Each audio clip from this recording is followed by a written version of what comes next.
Well, hey there, this is Jerry. I'm bringing you another episode of What's Broke Today. Today we've got a Craftsman.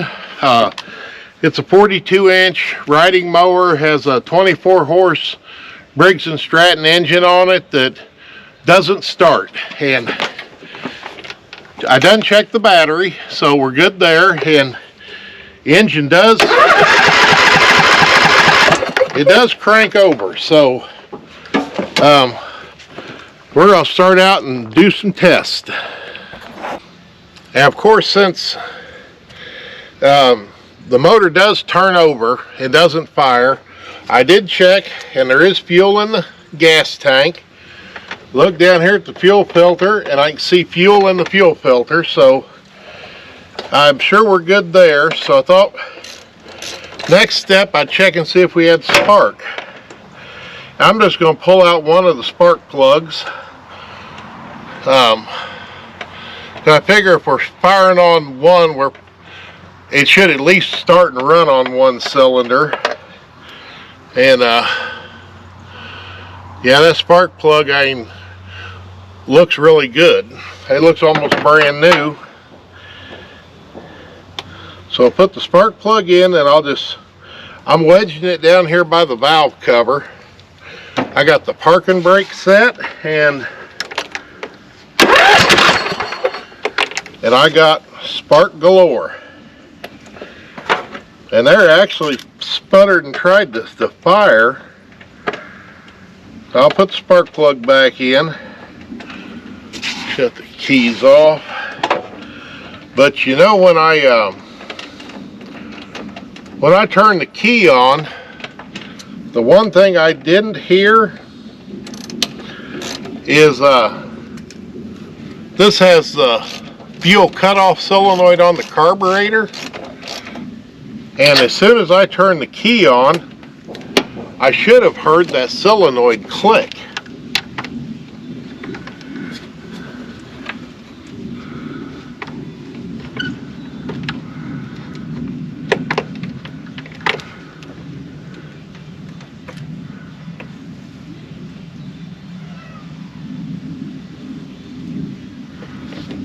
And I'm not hearing it make any noise. Okay, now I left the key on, and I'm just going to use my test light. I'm just going to clip onto the engine there for ground, and then unplug. And we got two wires on the solenoid, a black one, which is our ground, and then a gray one, which is our power. And it says I got power, so and I don't hear that solenoid clicking at all.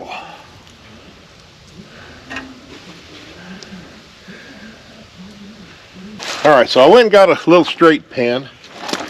That's just from the sewing department at the local Walmart.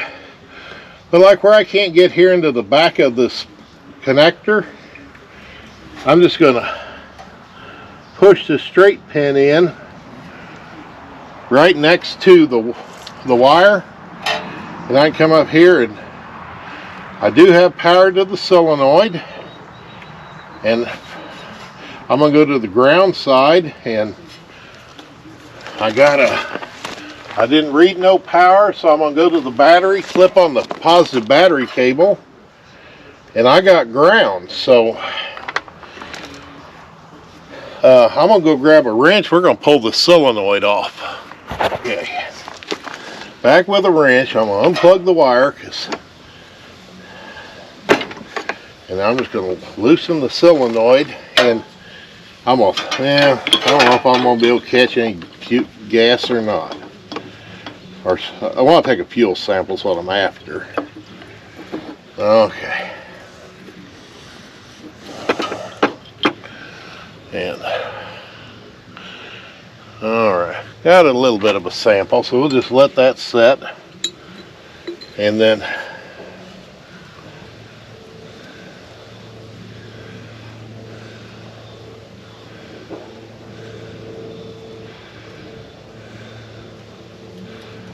That solenoid does pull back, but not real well. Where normally, when I plug one in, get that firm click.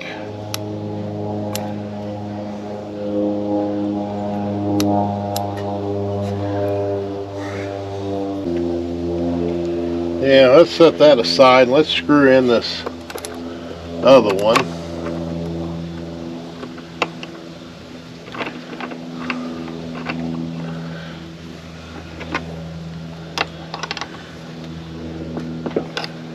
And I just took this other solenoid off another carburetor just for testing, and plug our wires in, and the choke is closed all the way.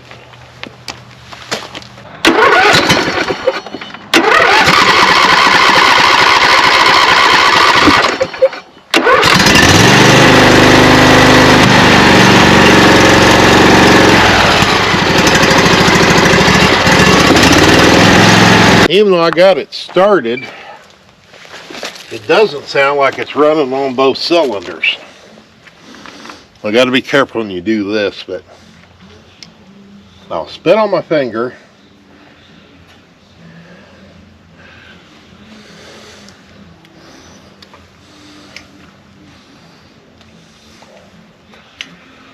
And the left side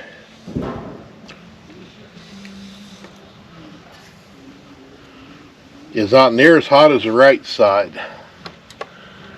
So I'm thinking we got something going on inside this carburetor, other than that fuel solenoid, because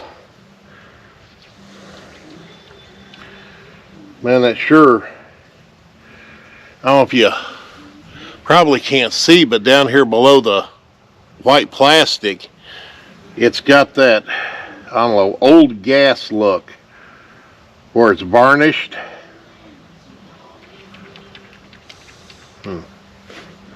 And the fuel I drained out. See, I put it in my glass jar so I can let it sit and look, because if there's water in the fuel, the water will separate and be at the bottom.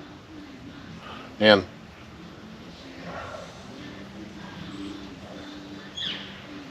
I don't see no water, but boy, it sure don't have a very strong gas smell. So I think I'm gonna take this for a drive, and I'll check back in a few. Yeah, it's happened to look down at the hour meter, and it's got 231.1 hours, which I mean is great. That really not that many. Then we come over here to the oil filter and see that on 3/29 of 21 it had 226 hours, which means in 2.5 years it's basically had 5 hours put on it. Now, say a betting person says this thing has been sitting around with gas in it, and I will almost bet that that stale gas, you know, get it running and moving, I almost bet some of that buildup from that stale gas has come free and got in a jet of the carburetor. Well, getting back working on my Craftsman again, and when we start it up,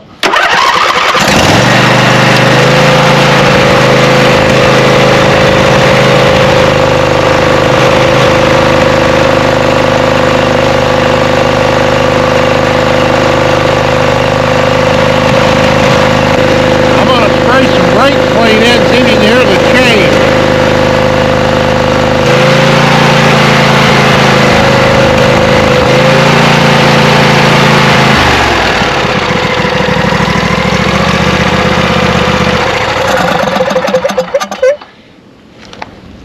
So we hear the change in that.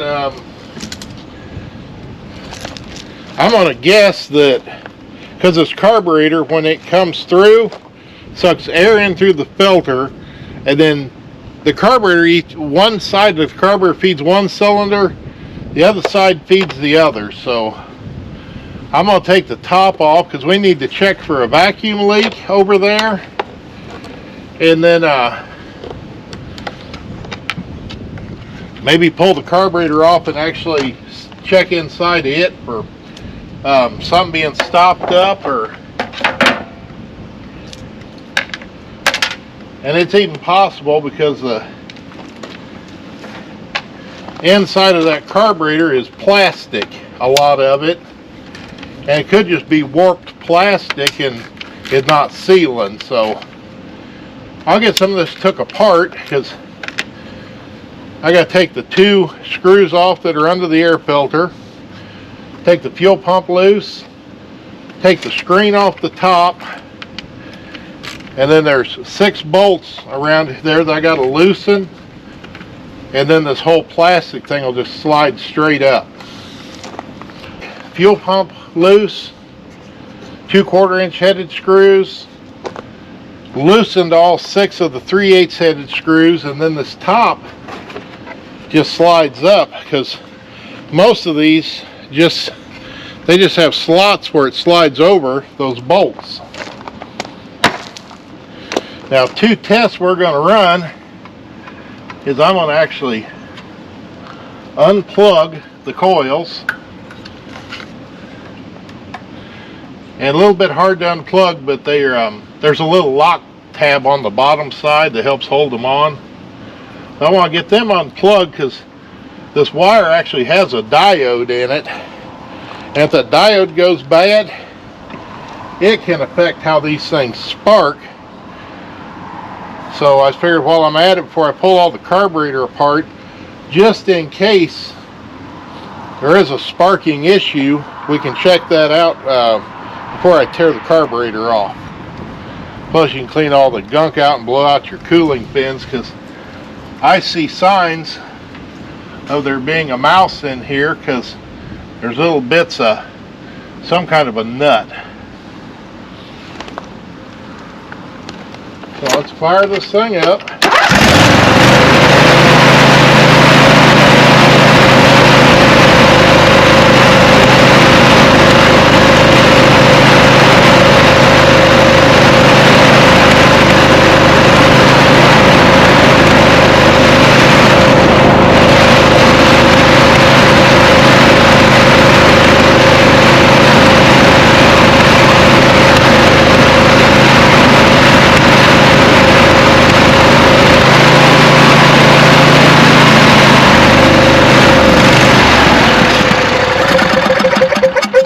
Of course, unplugging these wires didn't change anything, so I'm going to plug them back in before I forget, because you notice I shut the key off.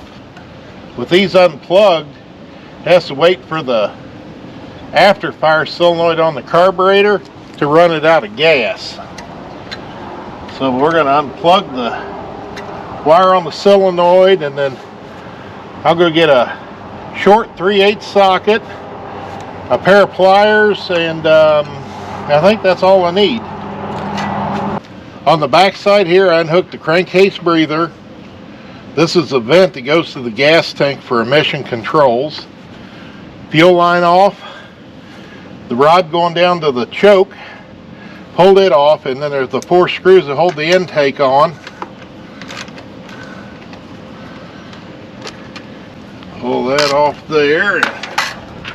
And the last one we got to unhook is just bring the carburetor forward and turn it and unhook the rod going to the governor arm. And then it's all dirty up around here. I'm going to spray this off with brake clean and clean it up a little.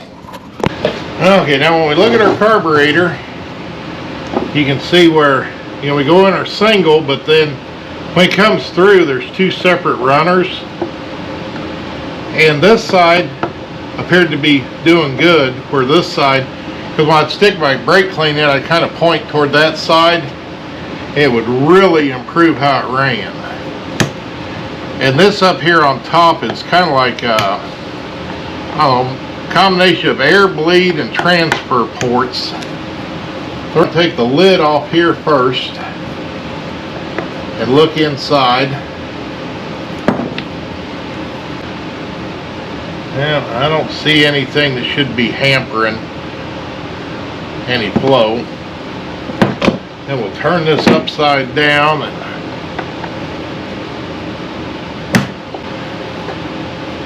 you got different versions of this bottom float bowl. That some of them are a stamped steel, and like this one's aluminum. Got different versions of this fuel cut solenoid.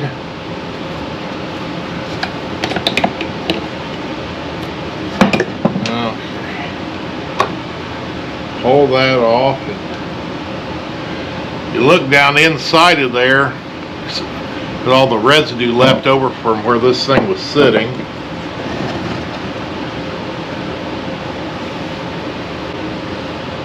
And the main jets there, they look good.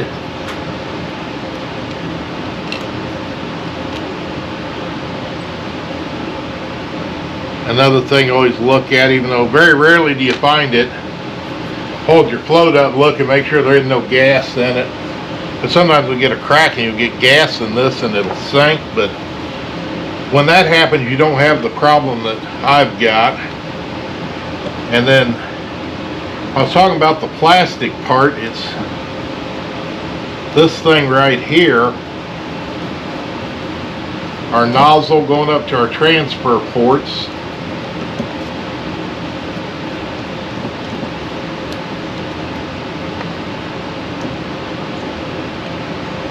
Pull that off.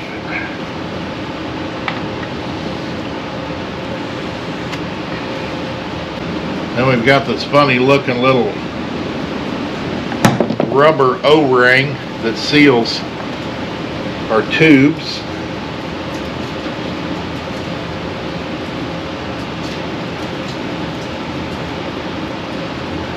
Have to look real close because there's a good chance that O-ring is shrunk.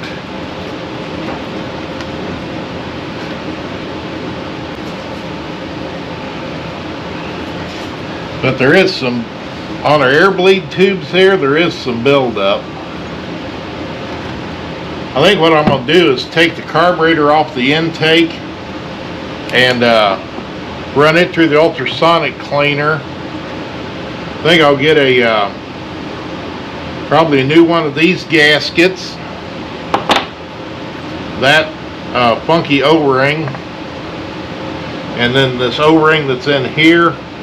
I'll probably get one of them just because, and really should get a new bolt gasket because it's got a little bit of corrosion on it. But yeah, I'll say not too bad. But those. And then this, to get those bolts out, they sell this little dinky Torx, which I don't know, looks like it's a number 4. You can use a standard socket, but you can sometimes round the end of these bolts.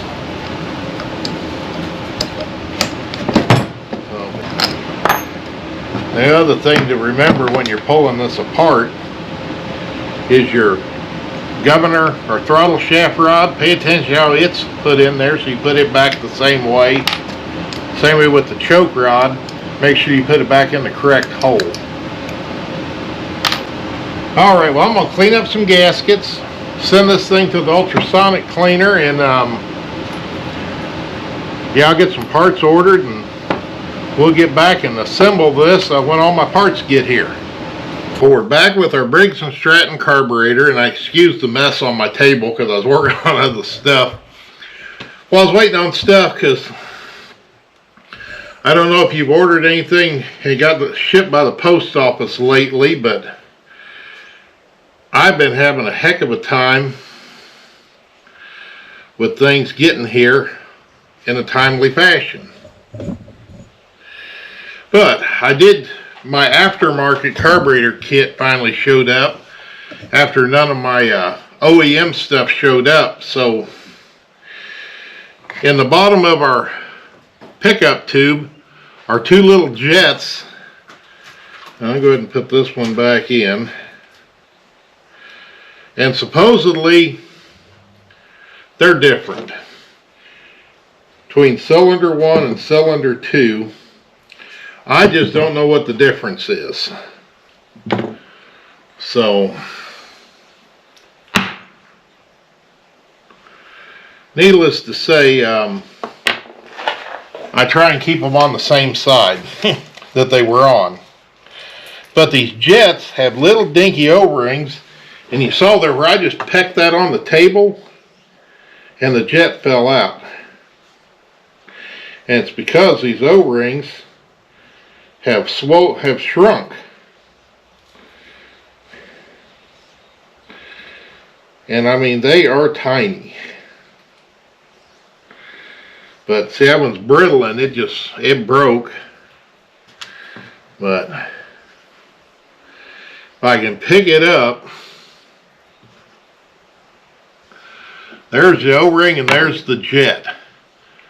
And this aftermarket kit sells it, comes with just the O-rings. If you do it through Briggs and Stratton, they make you buy the jets and the O-rings come on the jets.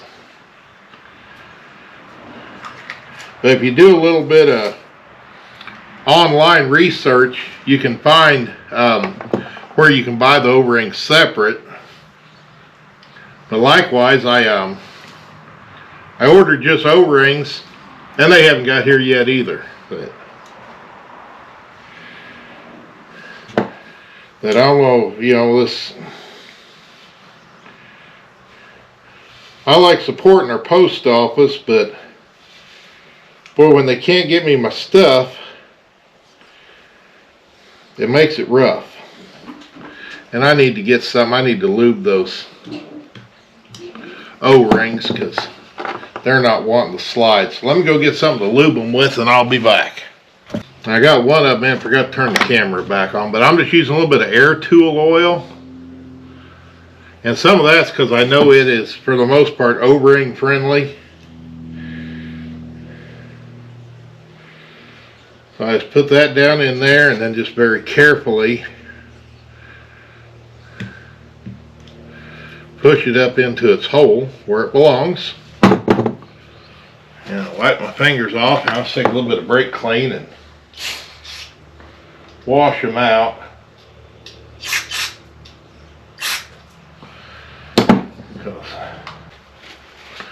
Alright, and then once I get that, then back to our carburetor body, and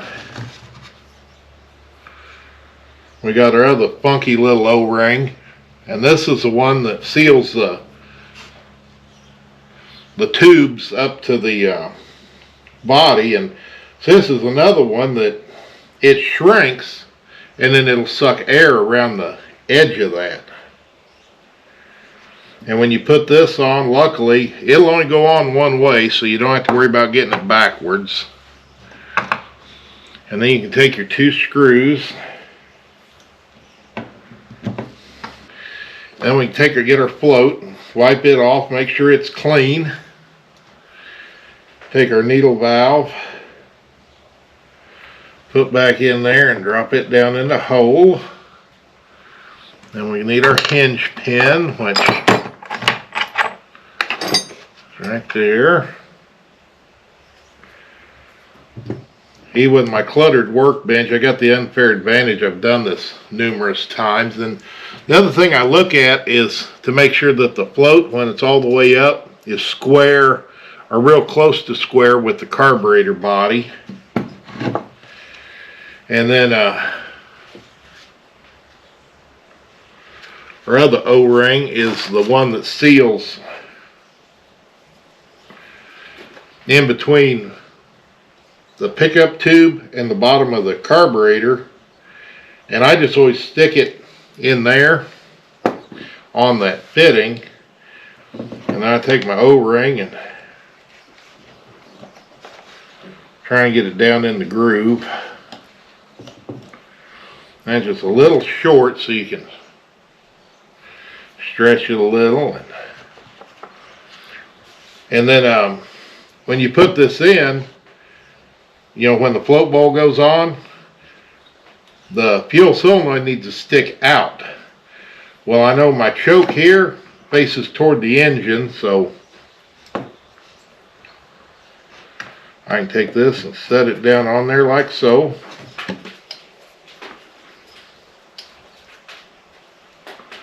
I just kind of look and make sure that I captured my bowl gasket.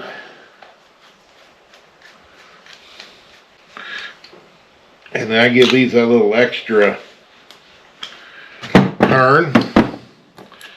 And then my fuel solenoid, its gasket's still on it. Another thing I do is I grab a hold of this little white plastic piece and give it a tug to make sure it doesn't come out. And I'll screw that back on there, and then I had to go make me another wrench, but you know, there's such a narrow gap in between the float or the bowl. There's such a narrow gap between the bowl and the solenoid that I just take an old wrench and grind it down to make it thinner so it'll fit in that groove.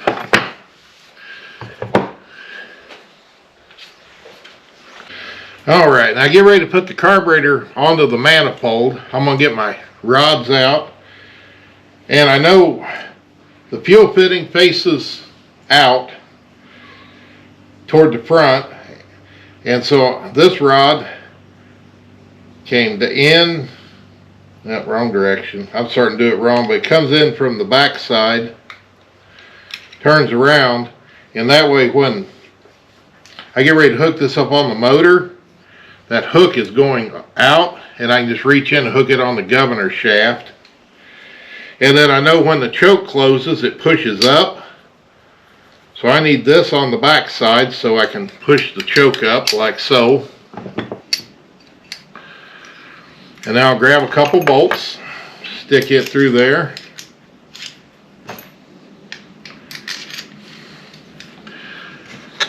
And then I always double gasket this, and it is from the factory, except for they put that goofy little metal plate in there, and I don't know why, so I didn't have one, so I wasn't putting it in. And then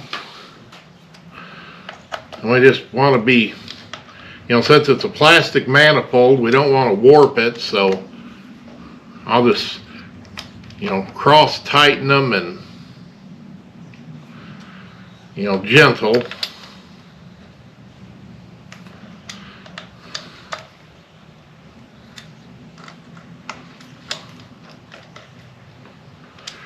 Because if we get that manifold gets warped, we'll have an air gap in between the manifold and the carburetor.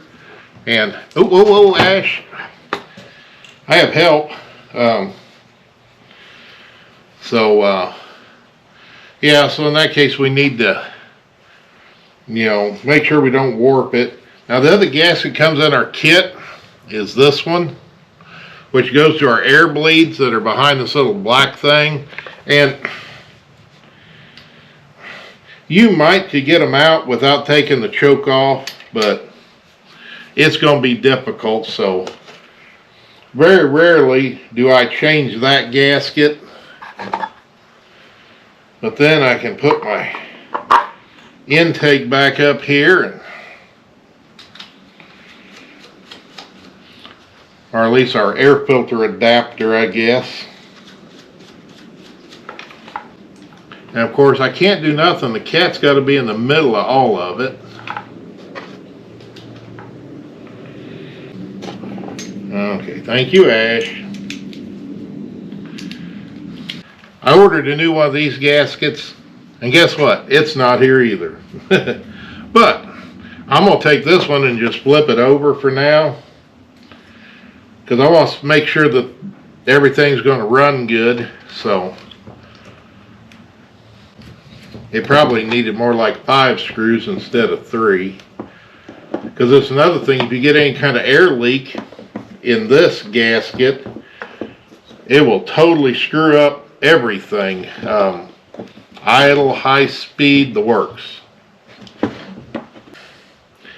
yeah, I think we're ready to go put this on the mower and start it up and see how it runs. Getting ready to put the carburetor back on the engine and make sure my fuel pump hose is out of the way. Now I'm just going to take this rod and hook it in the governor shaft like so, and then lift this up, and I'll start the top two, and that'll hold the intake.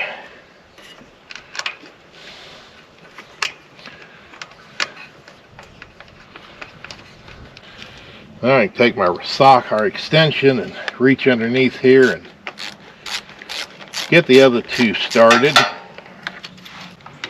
And this is another one of those things. I have power tools, but a lot of times when I'm dealing with something that's got plastic, I don't use the power tools. Then we can tighten them down. And then our wire going to our fuel cut solenoid. Plug it in. And then I can plug our fuel hose on. And like I'm getting ready to start this, we just want to be careful because this is going to be a moving. We don't want it to bite us. And it'll take a little bit for it to start because there's no fuel in the carburetor, but I'll move the throttle up part way. Then I'm going to do the choke by hand so it's not running wide open.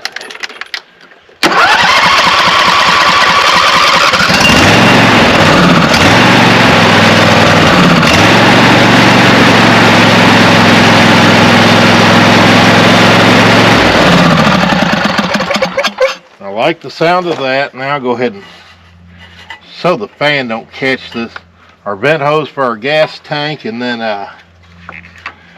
the breather hose, just get it back in the back of this so it's sticking inside of here. Let's fire this back up.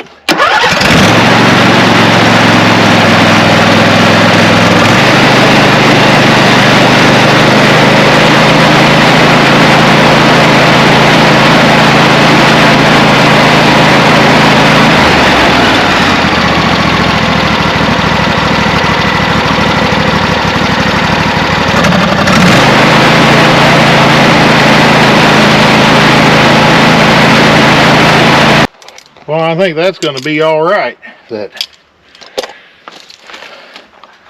I am half tempted to not even worry about that gasket because I think it's good. So I'll go ahead and get the top put back on this. And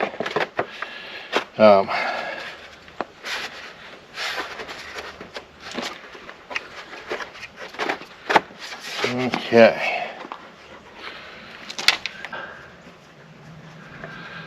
I'm going to go grab a couple different sockets. I'm going to finish putting this together and take it for a drive.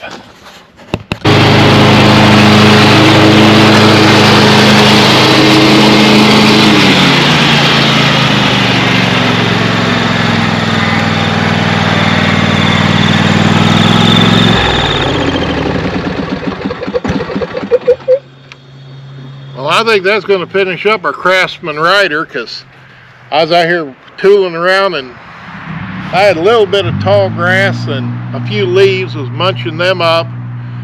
No more coughing, sputtering, or misfiring, so I think the only thing I need to do is maybe a little bit of slime in one of the tires. That it's low, but looks like the other three are up and solid. So, but yeah, we're going to call that good. That I appreciate you watching. Always like that thumbs up for a like. Comments are always welcome, and just stay tuned because they'll tell them what else you're going to see on What's Broke Today. Thank you.